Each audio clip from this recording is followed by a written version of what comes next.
ചെമ്മീൻ fry ഉണ്ടാക്കുന്നതിനായിട്ട് ചെമ്മീൻ നന്നായി കിള്ളി കഴുകി വെച്ചതിൽ ഇഞ്ചി, പച്ചമുളക്, വേപ്പില, കുടംപുളി ഒരു ചെറിയ കഷ്ണം. വയറിന് അസ്വസ്ഥതകളൊന്നും ഇല്ലാതിരിക്കുന്നതിനായിട്ടാണ് നമ്മൾ കുടംപുളി ചേർക്കുന്നത്. ചെമ്മീനാകുമ്പോൾ ചിലപ്പം ചിലവർക്ക് വയറിന് പിടിച്ചെന്ന് വരില്ല, അതുകൊണ്ടാണ്.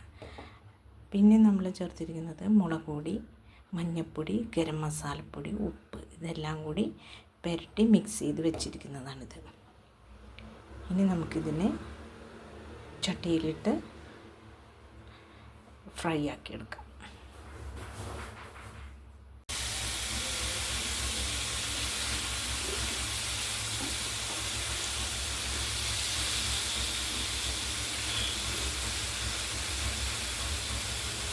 ചട്ടിയിൽ എണ്ണ ഒഴിച്ച് അതിൽ റോസ്റ്റിനെല്ലാം ചെമ്മീനും എല്ലാം ഇട്ട് നന്നായി റോസ്റ്റ് ചെയ്യുക. കുറച്ച് നേരം കിടക്കണം. നന്നായി